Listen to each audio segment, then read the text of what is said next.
बेटा कबीर और सूर में अंतर यह है कि कबीर निर्गुण निराकार ब्रह्म की आराधना की बात करते हैं। तो ऐसे लोग जो कि गृहस्थी में रहकर अपने रोजगार को करते हुए, अपने परिवार के सदस्यों का पोषण करते हुए जिन्होंने ईश्वर को याद किया, वो क्या कहे गए? संत कहे गए। संत रैदास, संत रामदास, संत कबीर, ठीक है। और जो लोग ईश्वर को याद किए, लेकिन जो है वो किसको, किसी ने राम को याद किया, किसी ने कृष्ण को याद किया, किसी ने शिव को याद किया, किसी ने विष्णु को याद किया, तो ये लोग क्या कहे गए? ये भगवान के भक्त कहे गए। ठीक है, दोनों का अंतर स्पष्ट है। जो मूर्ति पूजा करने वाले लोग हैं वो भक्त कहे गए, ठीक है, और जो जिन्होंने मूर्ति पूजा नहीं की वो संत कहे गए। स्पष्ट है। तो यहाँ हमारे पास कबीर के बाद एक बड़े दूसरे रचनाकार जो कि ब्रज भाषा में लिखते थे, जन्मांध थे। कौन? सूरदास। उनकी रचना है। सूरदास के पद को हमको पढ़ना है। तो जहां तक जो सूरदास की बात आती है तो इस बात को आप जान लीजिएगा कि ये मध्यकाल के कवि थे, 15वीं सदी। ठीक है, ये दौर वही है बेटा जो कि आप ये समझ लीजिए इब्राहिम लोदी के बाद मुगल वंश हमारे यहाँ आने वाला है कि नहीं? 1528 में वो आता है। तो फिलहाल उस समय की जो स्थिति थी सूरदास के समय की, वो कैसी थी? तो पूरा का पूरा जो भारतीय समाज था वो दिग्भ्रमित था। सामाजिक स्थिति हो, धार्मिक स्थिति हो, राजनीतिक स्थिति हो, सांस्कृतिक स्थिति हो, ठीक है, हर जगह जो है हम परेशान थे। तो ऐसे समय में सूरदास करते क्या है? वो भक्ति की धारा को प्रवाहित करते हैं, ठीक है। और सूरदास के जो आराध्य होते हैं वो कौन होते हैं? श्री कृष्ण। नाम सुना है श्री कृष्ण का? श्री कृष्ण भगवान है कि नहीं? वो श्री कृष्ण भगवान को मानने वाले हैं। देखिए कबीरदास जो है निर्गुण निराकार की बात करते हैं, लेकिन किसको? राम को बार बार याद कर रहे हैं, है कि नहीं? तो यहाँ पर ये श्री कृष्ण को मानने वाले थे। तो जहां तक सूरदास के जन्म के संदर्भ में चर्चा चलती है तो हिंदी साहित्य के इतिहास के बड़े मर्मज्ञ आचार्य रामचंद्र शुक्ल और मिश्र बंधुओं ने ऐसा कहा कि कबीर का जन्म जो संवत 1540 को हुआ था और 1620 में उनकी मृत्यु हो गई थी। लेकिन बाद में विद्वानों के मत मतांतर के बाद जो अंतः और बाह्य साक्ष्य मिले, प्रमाण, ठीक है बेटा, तो उस आधार पर ऐसा सिद्ध कर दिया गया कि सूरदास का जन्म जो 1535 के आसपास हुआ था, जिसको अधिक प्रमाणित माना जा सकता है। ठीक है, सूरदास का जन्म जो ब्राह्मण परिवार में हुआ था और सूरदास जैसे, ध्यान दीजिए, रामानंद के शिष्य कबीर थे तो वल्लभाचार्य के शिष्य सूरदास थे। ठीक है, महाप्रभु वल्लभाचार्य के शिष्य सूरदास थे जिन्होंने अष्टछाप के कवियों की स्थापना की थी। तो इनके सूरदास के जो प्रमुख ग्रंथ हैं, सूरसागर है, सूरसारावली है, साहित्य लहरी है, ठीक है। सूरसागर का भ्रमर गीत वो बहुत गाया जाता है, बहुत याद किया जाता है, जो कि ब्रज भाषा में लिखा गया है और जिसके नायक कौन है? श्री कृष्ण है, ठीक है, राधा और कृष्ण। तो अब होता क्या है बेटा कि जो पद आपको पढ़ना है कि ब्रज से श्री कृष्ण कहाँ चले गए? द्वारिका चले गए, ठीक है। ब्रज में श्री कृष्ण का बचपन बीता था। मालूम है किसके यहाँ पालन पोषण हुआ था? महाराज नंद और यशोदा, यही ना? और वहीं राधा थे और वहीं पे वो गोपियां थे, है कि नहीं? तो जो श्री कृष्ण का जन्म जब यहाँ हुआ, ब्रज में बीता, तो ऐसी स्थिति में जब श्री कृष्ण जब द्वारिकाधीश हो जाते हैं, बेटा ध्यान है आप, जब वो द्वारिकाधीश हो जाते हैं तो वो बार बार श्री कृष्ण याद करते हैं किसको? ब्रजमंडल को, ब्रज के जो ग्वाल हैं, ब्रज की जो ग्वालिने हैं, वहां की जो गोप है, वहां की जो गोपिकाएं हैं, है कि नहीं? उनको याद करते हैं। तो श्री कृष्ण का ये कह लीजिए कि आधा मन कहाँ है? आधा मन तो द्वारिकाधीश के रूप में है। जहाँ के वो राजा हैं और आधा मन बार बार यहीं लगा रहता है। तो उनके भाई जो है बलराम, नाम सुना है? तो बलराम श्री कृष्ण कहते हैं कि ऐसा है कि उनको भूल जाओ, अब तुम राजा हो गए, तुमको राज्य देखना चाहिए। अब वही ब्रजमंडल, वहां के वही ग्वाल, वहां की वही गोपिका है, तुम याद करते हो। तो श्री कृष्ण ने कहा ऐसा है कि आप ज्ञानी हैं, कि नहीं, निर्गुण निराकार ब्रह्म के साधक थे बलराम, बलदेव। तो बोले कि आप ज्ञानी, तो आप ऐसा कीजिए कि आप जब व्रत चले जाइए और व्रत जा करके आप गोपिकाओं को समझा दीजिए, ठीक है, गोपियों को ये समझा दीजिए, सारी समस्या दूर हो जाएगी। तो होता क्या, सूरदास के पद का पहला पद वही है, ठीक है। ए अली कहाँ जोग में नीको, ताकि रस रीति नंद नंदन की, सिखवत निर्गुण फीको, देखत सुनत नाही कछु श्रवणन, ज्योति ज्योति करि धावत, सूर श्याम दयालु कृपा निधि, कैसे हो विसरावत, सुनि रसाल मुरली सुर की धुन, सोई कौतिक रस भूले, अपनी भुजा ग्रीव पर मेले, गोपिन के सुख फूले, लोक कान कुल को भ्रम प्रभु मिल के घर बन खेली, अब तुम सूर सिखामन आए, जोग जहर की बेली। ठीक है, अब अगले। उद्धव जी द्वारिका से मथुरा आए हैं, किसके लिए आए हैं? गोपियों को समझाने के लिए आए हैं, क्योंकि गोपियां जो है कृष्ण कृष्ण करती है और कृष्ण गोपियों की चर्चा करते हैं। तो उद्धव बलराम मतलब कहते क्या, वो समझाते हैं कृष्ण को कि आप जो है कीजिए क्या, मथुरा और वृंदावन को भूल जाइए और राजकाज देखिए, ठीक है। तो निर्गुण ब्रह्म के बड़े उपासक हैं।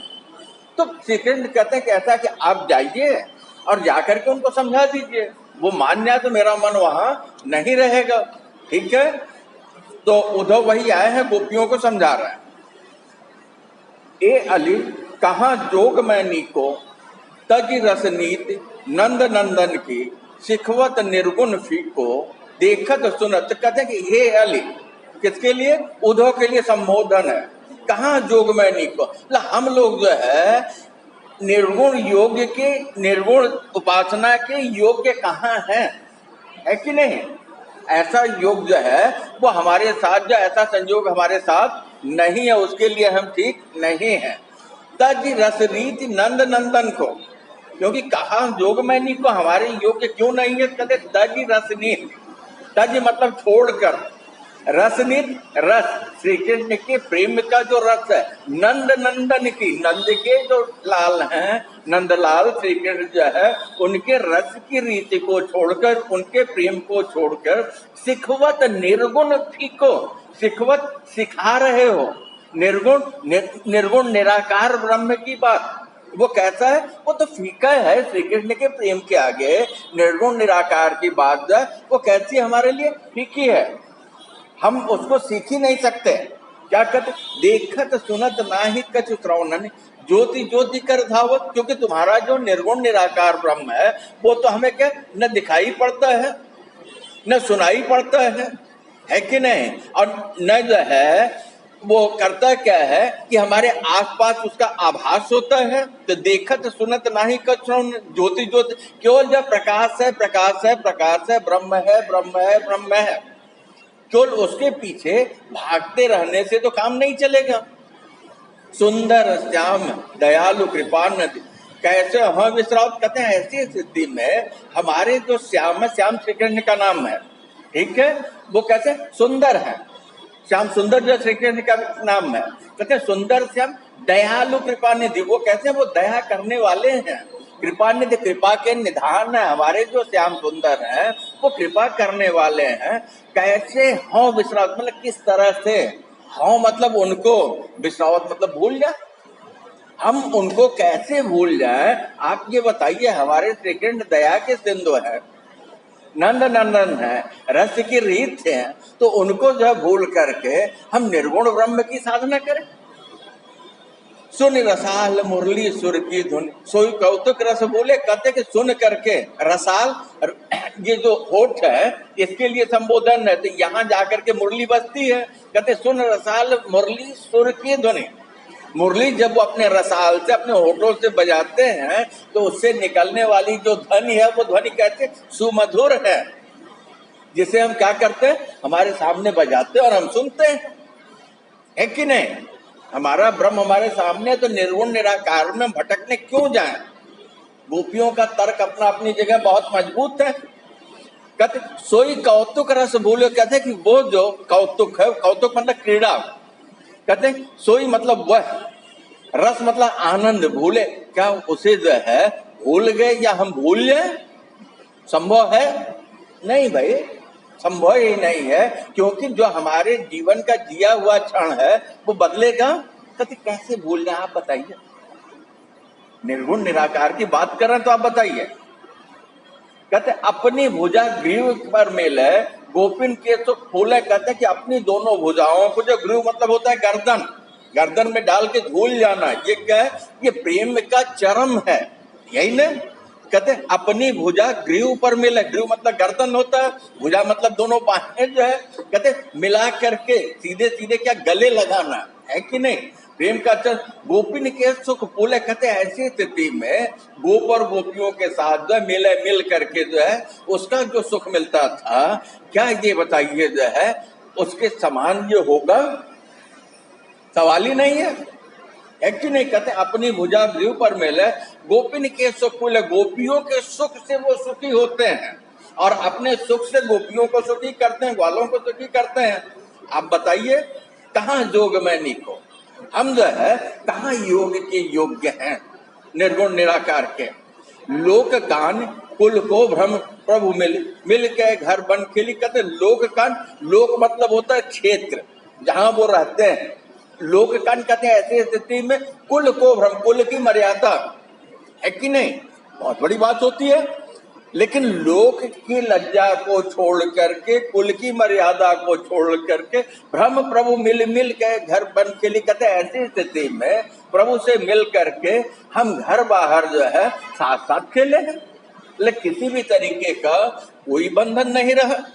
तो जब साक्षात परम ब्रह्म हमारे पास है तो निर्गुण निराकार के पीछे क्यों भागे ना। कहते अब तुम सूर खवामन आए जोग जहर की बेली, तो सूरदास जी कहते हैं अब तुम किसके लिए है, उद्धव के लिए। कहते हैं हे उद्धव, अब तुम आए हो खवामन खिलाने के लिए, आए मतलब आए हो जोग जहर की बेली, तुम हमें निर्गुण निराकार ब्रह्म के योग की बात करते हो, तो वो हमारे लिए क्या है, जहर की तरह है कि नहीं। तो ये बताओ तुम मुझे जो है हमारे इसको श्याम सुंदर को छोड़ करके, नंदनंदन को छोड़ करके, जिनके रस की रीति को हम साक्षात जो अनुभव करते रहे, देखते रहे, सुनते रहे, समझते रहे हैं, जो हमें अपने गले लगाते रहे, उन्हें भूल जाए, कैसे भूल जाए। तुम जो बात कह रहे हो, तुम्हारी बात हमारे लिए कहते हैं जहर की तुल्य है, ठीक है।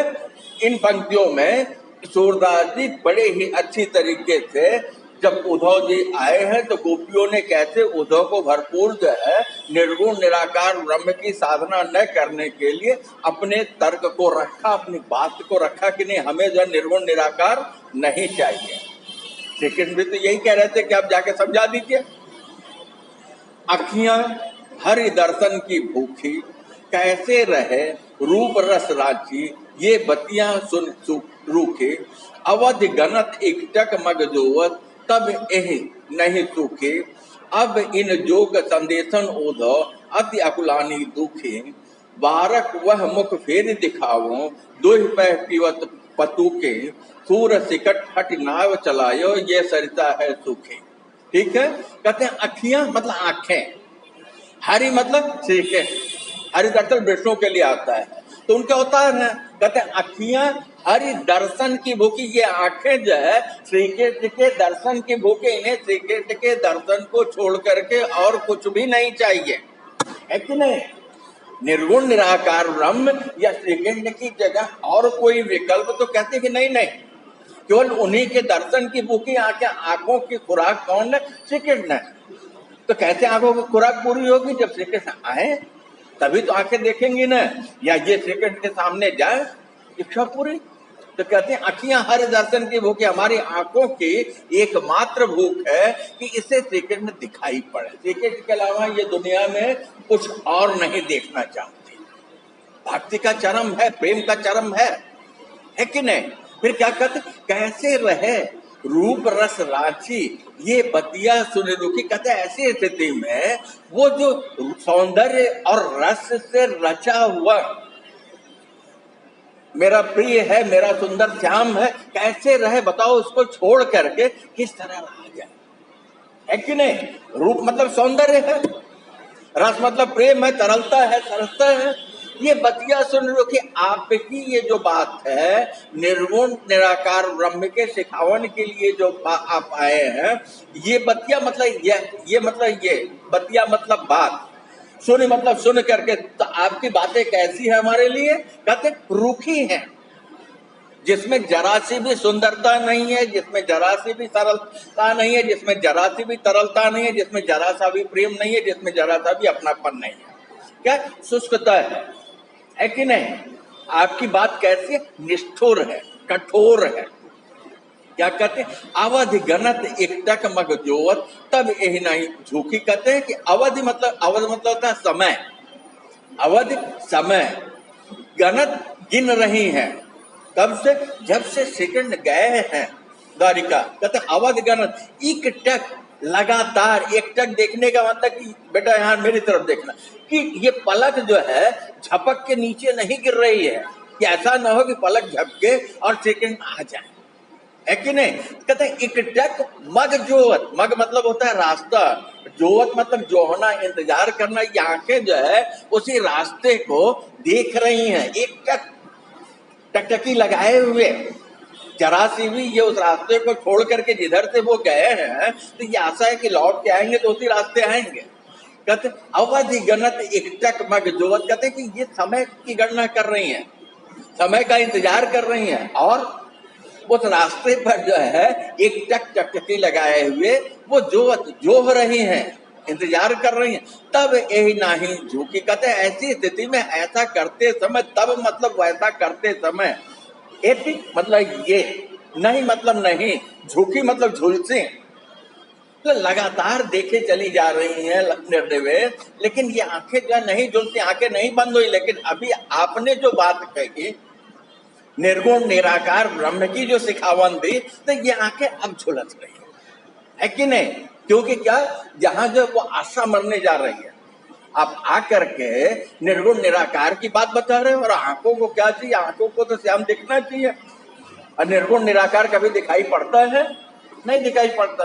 कहते कि आंखें जो है अब जो है दुखी, अब इन जोग संदेशन ओद अति अकुलानी दुखी। कहते कि अब इन जो, अब मतलब जो आप आए हैं, इन जो आपने जिस योग की बात की है, निर्गुण निराकार ब्रह्म से जुड़ने की बात की है, संदेशन मतलब संदेशा, आप आए तो किसका संदेशा लाए हैं? सेकंड का ही तो संदेशा लाए हैं ना, कि हमको भूल जाए, जो भी कह रहे हैं उधर निर्गुण निराकार ब्रह्म की उपासना करें, है कि नहीं? कहते योग संदेशन उद्धव। कहते हे उद्धव, आपने योग का जो संदेशा हमको दिया है, जो की जो सूचना दी है, अति अकुलानी, उससे अति मतलब अत्यंत, अकुलानी मतलब व्याकुल है, दुखी मतलब दुखी है। तो आपके इस योग के ज्ञान से, आपके द्वारा योग की चर्चा किए जाने पर अब ये आंखें जो है क्या कर रही हैं? मग नहीं जोड़, बल्कि ये अब दुखी हो गई है कि नहीं? क्योंकि वो रास्ते का इंतजार कर रही थी, तो एक आशा थे कि लौट करके कान्हा आएंगे, और यहाँ तो संदेशा आ गया कि भाई तुम हमको भूल जाओ, है कि नहीं? निर्गुण निराकार की उपासना करो। तो कहते वारक वह मुख फेर दिखाओ। तो गोपियों की इच्छा क्या है? कहते वारक, एक बार, यही ना, वारक एक बार, वह मुख फेर दिखाओ। वह मतलब वो, कौन सा वो? जो हमारे साथ जिए हैं। मुख मतलब मुंह, फेर मतलब लौट कर, दिखाओ मतलब दिखाए। अल्लाह श्री कृष्ण एक बार आए और एक बार ही अपना मुंह हमें दिखाए, हमारी आंखों की जो भूख है, अखियां हरि दर्शन की भूख की, वो पूरी हो जाए। वो कैसा मुंह चाहिए श्री कृष्ण का? तो कहती है दुही पै पीवत पतुखी, पतुखी मतलब पत्ता। तो कहते हैं कि दूह करके, पै मतलब होता है दूध, गोचारण, ध्यान दीजिए, गोचारण के लिए जब श्री कृष्ण जो है जाते थे वन में, तो उनके साथ गोप और गोपिकाएं होती थी, वहां ये सारे लोग खेलते थे, रासलीला होती थी। तो पूरे दिन बाहर और गए हैं, तो जब भूख लगी तो क्या किया, बर्तन तो वहां है नहीं, तो पत्ते का दोना बनाया और दोना बना करके उसमें गाय दूहा और गाय दो करके गाय के दूध पिया। कहते कि वो 12 कुआ मुख फेर दिखाओ। बचपना हम सभी जीना चाहते हैं, गोपिकाएं यही कहते 12 कुआ मुख, एक बार वो लौट करके अपना वही मुख हमें दिखाए, जबकि पत्ते का दोना बना करके गाय के पै को, दूध को दूह करके हम पीते थे। एक बार वही जो है दिखा दे, है कि नहीं? क्योंकि कृष्ण द्वारिका बहुत जबरदस्त व्यंग भी है, क्योंकि वो द्वारिकाधीश हो चुके हैं। तो क्या कहते, सूर सिकट हटी नाव चलाइयो, ये सरिता है जो कि सूरदास जी कहते हैं कि अब यहाँ जो श्री कृष्ण को छोड़ करके और कुछ भी नहीं है। अब उधर आए हुए हैं, तो उधर क्या करना चाहते हैं, उधर करना ये चाहते हैं कि जैसे रेत हो तो रेत में नाव चलेगी, नहीं चलेगी। कहते कि यहाँ तो प्रेम की सरिता ही सूखी हुई है, वो अगर याद कर रही तो किसको याद कर रही, कृष्ण को याद कर रही है, तो इसमें और कोई नाव नहीं चलेगी। निर्गुण निराकार ब्रह्म के लिए यहाँ कोई स्थान नहीं है। ठीक है, आगे चले, समझ में आ गया, अच्छे समझ में आ रहा है। अब बहुत धैर्य रहा ना, बताया ना कि अंतिम लाइन के पास जाते जाते जो व्यंग किया था। अब एकदम तीखा व्यंग गोपिकाएं करने लगी कि भाई सामने वाला आया है, जहर पे जहर दिए जा रहा है और कह रहा है भूल जाओ। ऐसे कैसे भूल जाए? कोई आपसे कहे कि आप अपना बचपना भूल जाइए, अच्छी स्मृतियों को भूल जाइए, अपने प्रिय को भूल जाइए, तो भूलेगा? तो कहते निर्गुण कवन देश को आसे, कहते हे उद्धव, आए हो निर्गुण ब्रह्म की बात करते हो, तो सबसे पहले ये बताओ कि ये जो निर्गुण है कौन देश, किस देश के रहने वाले हैं, इनका कहाँ ठिकाना है, इनका कहाँ ठौर है, कहाँ ये रहते हैं। मधुकर हंसी समुझाए, सौ दे बूझत साच नहाती। कहते हे मधुकर, हे उद्धव, आप हमें जो है समझा दीजिए कि ये जो है निर्गुण किस देश के रहने वाले हैं। साह दे बूझते, और सौ मतलब क्या होता है, एक तरीके का उलाहना। ठीक है, बूझत जानना चाह रहे, दे मतलब देकर, बूझत मतलब बूझना जानना, साथ मतलब सही से मजाक उड़ाना है। कहते न हासी, और ऐसा कहते समय जब वो कहती है कि निर्गुण किस देश के रहने वाले हैं, ये उद्धव आप हमको बताइए, है कि नहीं, अच्छी तरह से हमको समझाइए। और ऐसा कहते समय वो हंसते हुए कह रही हैं, क्योंकि किसी का परिचय पूछना है जब तो गंभीरता से पूछना चाहिए ना, लेकिन मजाक उड़ाते क्या करते, सौदे बूझत, वो कहते ना हंसे, उनके चेहरे पर जरा भी अब हंसी नहीं है। ठीक है, आगे चले। को है जनक जनन को कहियत, कौन नारी को दासी। कहते हैं कि ये जो तुम्हारा निर्गुण निराकार ब्रह्म है जिसकी आप चर्चा कर रहे हैं कि वो हमारे सुंदर श्याम से भी अच्छा है, वो मुक्ति दे देगा, उसकी भक्ति करो। तो कहते को है जनक, जनक मतलब पिता। तो कहते उसका बाप कौन है, उसका पिता कौन है, उसका कुल गोत्र क्या है। कहते जननी को कहियत, और जननी मतलब होता माना, सॉरी जननी का मतलब होता माता। कहते उसका पिता कौन है और कौन उसकी माता है, ये तो आप हमको बताइए, है कि नहीं। बहुत बड़ा मजाक है, किसी से उसके गोत्र की बात पूछ देना कि भाई तुम्हारे माता कौन है, तुम्हारे पिता कौन है, वो हमें बताइए, हम नहीं जानते। कौन नारी, और उसकी नारी कौन है, को दासी, और उसकी दासी कौन है। आपका ये जो निर्गुण निराकार ब्रह्म है, इसके माता पिता कौन है, इसकी नारी कौन है, इसकी दासी कौन है, इसकी सेवक सेविकाएं कौन है, कौन लोग हैं इनको मानने वाले, आप हमको बताइए। और ऐसा कहते समय वो कहते व्यंगात्मक लहजा है कि नहीं। क्या कहती हैं, कैसो वरण, प्रश्नवाचक देखिए, को है जनक जननी को कहियत, कौन नारी को दासी। 4 प्रश्न बेटा पूछा है। और फिर क्या कहते हैं, कैसो वरण, उसका वर्ण, उसका रंग कैसा है। काला है, सफेद है, नीला है, पीला है, हरा है, धानी है, चंपई है, जितने भी रंग हो सकते, कौन सा उसका रंग है, उसका रंग तो बताओ। हमारा श्याम सुंदर तो सांवला है कि नहीं। हमारी राधा तो गोरी है, लेकिन तुम्हारा निर्गुण निराकार ब्रह्म वो कैसा दिखता है। कहते कैसो वरण, भेष है कैसो, और उसकी वेशभूषा कैसी है कि नहीं। किस तरह का वेश धारण करता है, उसका चेहरा कैसा है। के रस का अभिलाषी, और उसे क्या चाहिए, उसे किस रस की के ही मतलब कौन, रस मतलब रस, कै मतलब की, अभिलाषी मतलब इच्छा, उसे किस रस की इच्छा है कि नहीं। यहां तो ये कह लीजिए कि खोडस कलाएं हमारे श्याम सुंदर में है कि नहीं। लेकिन तुम ये बताओ कि उसके माँ कौन है, उसके पिता कौन है, उसकी नारी कौन है, उसकी दासी कौन है, उसका रंग कैसा है, उसकी वेशभूषा कैसी है, और उसे कौन सा रस चाहिए।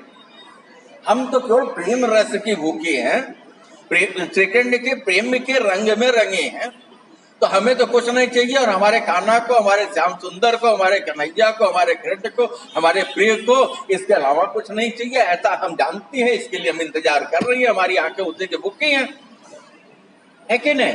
तो कहते कैसो वर्ण, वेश है कैसो, उसका वर्ण कैसा, रंग कैसा है, उसका वेश कैसा, चढ़ा रही है, उसका वेश कैसा है, किस रस का अभिलाषी, और किस रस का वो अभिलाषी है, कौन सा रस उसे चाहिए।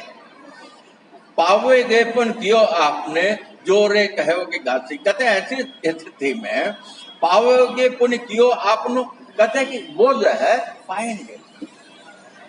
पुण्य कियो आपनो, अपना जो कुछ भी किया है, मतलब जो भी हम करेंगे उसका फल हमें मिलेगा। यही बात गोपियां भी कह रही हैं, क्योंकि इन्हें शिकायत किनसे है, इन्हें शिकायत जो है अपने प्रिय श्री कृष्ण से है कि नहीं। और इस बात को जानिएगा बेटा कि जितना श्री कृष्ण, जितना गोपियां प्रेम करती हैं श्री कृष्ण को, उतना ही कृष्ण भी गोपियों को करते हैं। राज्य कार्य के संचालन में उनका मन नहीं लगता।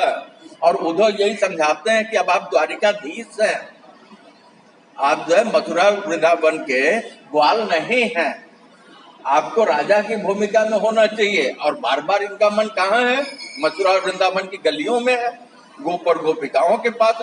पावेंगे पुण्य कियो आपनो, जो रे कहूंगे गाती। कहते हैं कि अगर आप हमसे जो कहेंगे वो कैसा होगा, गपिस होगा, कल्पना होगी, जिसका कुछ पता नहीं होगा।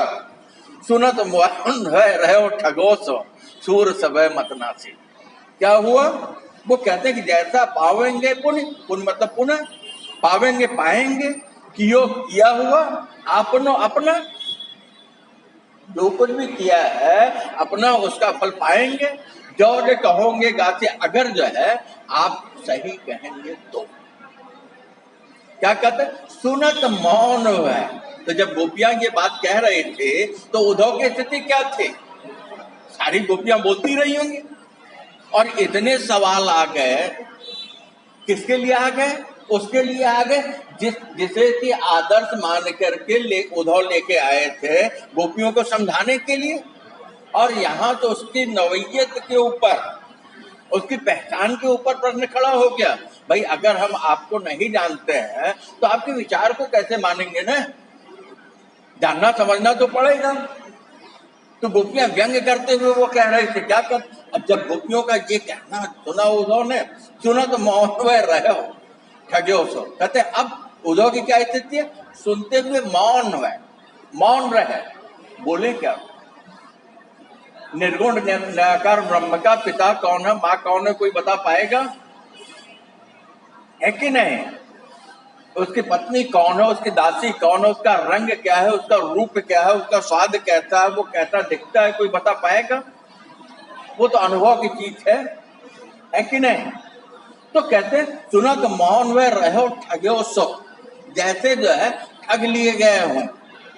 ज्ञान की गठरी लेके आए थे उद्धव ने, अपने को बहुत बड़ा ज्ञानी, बहुत बड़ा पंडित, बहुत बड़े बुद्धिमान समझ रहे थे, है कि नहीं? कि उनकी जैसा, ध्यान देना, उनके जैसा ब्रह्मज्ञानी कोई नहीं है, उनके जैसा मस्तक ही किसी के पास नहीं है।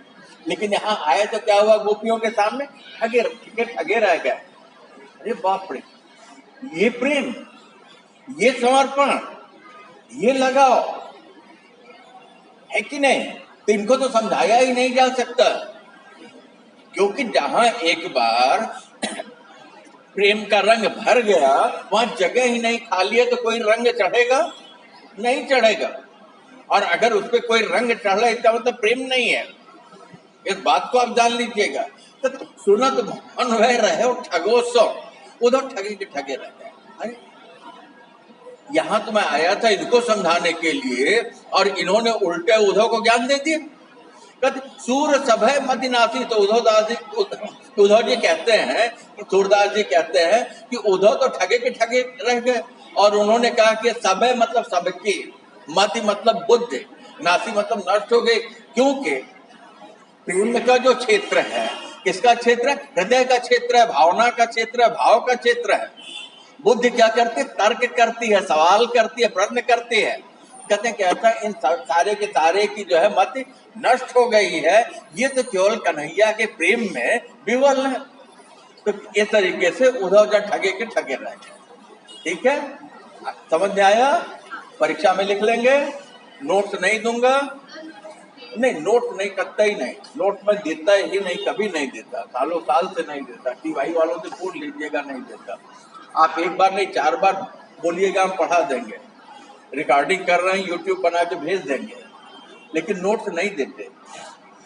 उद्धव, उसका कारण भी बताएंगे। उद्धव मन नहीं 10-20, एक होतो सो गयो हरि के संग, को आराध तू एक, भई अति शिथिल सभय माधव बिन, भई अति शिथिल सभय माधव बिन, बिनु जथा देह बिन चीत, सहसा अटक रहे आशा लग, जीवन कोटि भरी, तुम तो सखा श्याम सुंदर के, सकल जोग के ये, सूरदास रसिक की बतियां पूर्वो मन करती। तो क्या कहती हैं गोपियां? गोपियां कहते हैं, हे उद्धव, मन नाही 10-20। मन क्या है? एक है। कहते हे उद्धव, हमारा जो मन है वो क्या है? एक है, न 10 है न 20 है कि 10 के साथ चला जाए, 20 के साथ चला जाए, जहां जहां कोई समझाए जो सबके साथ विचरण करे। तो उद्धव कहते हैं कि हे उद्धव, मन 10-20 नहीं, हमारा मन एक है। तो कहते एक हो तो एक मतलब था, सो गयो हरि के संग, हमारा एक मन था, वो अब हमारे पास नहीं है। वो कहाँ चला गया? वो हरि के साथ, श्याम सुंदर के साथ, कृष्ण के साथ, कान्हा के साथ चला गया। वो जब मथुरा छोड़ करके गए द्वारिका, तो उनके जाने के साथ ही हमारा मन तो वहां चला गया। तो मन से, हम शरीर से यहाँ है मथुरा वृंदावन में, लेकिन मन हमारा क्या है? द्वारिका में है, श्री कृष्ण के पास। कहते एक हो तो एक था, सो गयो, वो क्या हुआ? गया हरि के संग, श्री कृष्ण के साथ। को आराध तू ईश, को मतलब कौन, आराध मतलब आराधना करे, पूजा करे, है कि नहीं? को आराध, तू तुम्हारा, है कि नहीं? जो ईश मतलब भगवान, तुम्हारा जो भगवान है उसकी आराधना कौन करेगा? एक ही तो मन था। वो तो द्वारिका चला गया श्री कृष्ण के साथ जब वो जा रहे थे, तो अब हमारे पास है ही नहीं है। ये तो केवल तन है, शरीर है, जो कि सांस चल रही है। तो क्यों चल रही है, आगे वो भी कारण बताएंगे। तो कहती है कि ऐसी स्थिति में कौन इसकी आराधना करेगा? तुम्हारा जो ईश है, जिसकी तुम बात कर रहे हो, ज्ञान की गठरी लेके आए हो और बड़ी बड़ी बात कर रहे हो कि कृष्ण को छोड़ो, वो हाड़ मांस का बना हुआ है। अरे निर्गुण निराकार को याद करो, है कि नहीं? तो कहते हैं बताओ, मन तो एक ही था, 10-20 नहीं है, जबरदस्त हो जाएंगे। कहते क्या? वो श्याम के साथ चला गया। अब तुम्हारे इसकी आराधना कौन करे? क्या कहते? भई अति शिथिल सभय माधव बिन, जथा देह बिन शिथिल। भई मतलब हुई, अति मतलब अत्यंत, शिथिल मतलब सुस्त, सबय मतलब सभी, माधव मतलब श्री कृष्ण, कन्हैया, बिन मतलब बिना, जथा मतलब जैसे, देह जो है शरीर, बिन मतलब बिना, शीश मतलब सर। कहते हैं कि सभी की सभी जो है जैसे बिना सर का शरीर हो, तो अगर शीश नहीं रहेगा तो पूरे शरीर के अंगों को संचालित करने के लिए मस्तिष्क से आदेश नहीं मिलेगा। तो हमारा जो मन है, हमारा जो मस्तिष्क है, हमारा जो सब कुछ है, वो एक ही था, वो श्री कृष्ण के पास चला गया।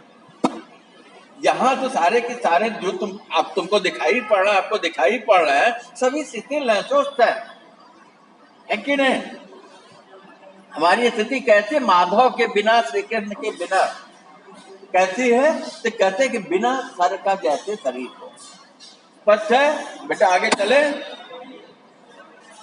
श्वासा अटक रहे आशा लगे। श्वासा मतलब श्वास, अटक रहे हैं। देखिए सारा खेल जीवन का कितने सांसों के आने जाने में है। कहते हैं श्वासा अटक रहे, मतलब सांसें अटक रही हैं। क्या विरह का चरम है? सांसें अटक रही है मतलब क्या? सांसों का आना जाना जैसे रुक रहा था, अगर सांस अटक जाएगी तो मृत्यु हो जाएगी। लेकिन क्या कहते, आशा लगे। इन सांसों को एक आशा है। क्या आशा है? कि श्री कृष्ण आए। इसका मतलब इन गोपिकाओं को अपने प्रेम पर और अपने ऊपर भरोसा है कि नहीं? इतना पवित्र होता है बेटा प्रेम। लौकिक में आज जो दिखाई पड़ता है इतना पवित्र होता है, इतना विश्वास जो स्वयं पे होता है, इस बात को आप जान लीजिएगा। तो सांसा अटक रहे आशा लगे। इस आस में सांसें जब अटकती हुई चल रही है, मतलब सांसें भी सामान्य नहीं आ जा रही है।